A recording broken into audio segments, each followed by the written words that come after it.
ഇന്ന് ഞങ്ങൾ Sunday college ഫ്രണ്ട്സിനെ മീറ്റ് ചെയ്യാൻ വേണ്ടി പോവാട്ടോ. അപ്പോൾ ലഞ്ച് ടൈം ആയതുകൊണ്ട് ഞങ്ങൾ ലഞ്ച് കഴിച്ചിട്ട് വേറെ സ്ഥലത്തോട്ട് പോകാമെന്ന് വിചാരിച്ചു. അങ്ങനെ ലഞ്ച് എല്ലാം കഴിച്ചതിന് ശേഷം ഞങ്ങൾ നേരെ എത്തിയത് കുഴിപ്പള്ളിയിലുള്ള ഇന്ദ്രിയ സയൻസ് അഡ്വഞ്ചർ പാർക്കിലോട്ടാണ്. സോ ഇത് ഓൾമോസ്റ്റ് എല്ലാവർക്കും ഇപ്പോൾ അറിയായിരിക്കും, പക്ഷെ അറിയാത്ത ആൾക്കാർക്ക് വേണ്ടിയിട്ടാണ്. ഇവിടെ ആക്ടിവിറ്റീസ് ഒക്കെ ചെയ്യാൻ പറ്റിയ ഒരു ഏരിയ ആട്ടോ. അപ്പോൾ ഇവിടെ ലാൻഡ് ആക്ടിവിറ്റീസും ഉണ്ട്, വാട്ടർ ആക്ടിവിറ്റീസും ഉണ്ട്. നമുക്ക് വേണമെങ്കിൽ രണ്ടും സെപ്പറേറ്റ് ആയിട്ട് എടുക്കാം, ഇല്ലെങ്കിൽ ഏതെങ്കിലും ഒന്ന് വേണമെങ്കിൽ അങ്ങനെ എടുക്കാം, അല്ലെങ്കിൽ രണ്ടും ഒന്നിച്ചു വേണമെങ്കിൽ അങ്ങനെ പാക്കേജ് ആയിട്ടും എടുക്കാം. ഞങ്ങൾ ലാൻഡ് ആക്ടിവിറ്റീസ് മാത്രമാണ് എടുത്തത്. അപ്പോൾ അതിന്റെ റേറ്റ് എനിക്ക് കറക്റ്റായിട്ട് ഓർമ്മയില്ലാത്തതുകൊണ്ട് ഞാൻ ഇപ്പോൾ മെൻഷൻ ചെയ്യാത്ത കേട്ടോ. അതേപോലെ ഇവർക്ക് ഇതാ ഇൻഡോർ ഏരിയയും കൂടി ഉണ്ട്. അങ്ങനെ ഞങ്ങൾ അവിടെയും കൂടി കുറച്ചൊന്ന് ചില്ല് ചെയ്തതിന് ശേഷം, ഇൻഡോർ പക്ഷേ പെയ്ഡല്ല കേട്ടോ, ചില്ല് ചെയ്തതിന് ശേഷം ഞങ്ങളിതാ ഇവിടെ വന്നു. ഇത് അതിൻ്റെ ഉള്ളിൽ തന്നെയുള്ള ഏരിയാസ് ആണ്, പക്ഷേ ഇത് ആക്ച്വലി കിഡ്സ് പാർക്കാണ്. ഇവരുടെ ഉള്ളിലുള്ള കുട്ടിത്തം പുറത്തു വന്നതാണ്. അതിനുശേഷം ഇവരോട് ഒരു ഡാൻസ് സ്റ്റെപ്പ് ഇടാൻ വേണ്ടി ഇതാണ് ചെയ്തത്.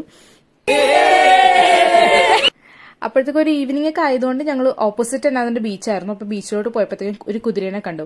അപ്പോൾ ആദ്യം അങ്ങനെ ഹോഴ്സ് റൈഡിങ് ചെയ്യണം എന്ന് പറഞ്ഞിട്ട് ആദ്യം അതും ചെയ്തു.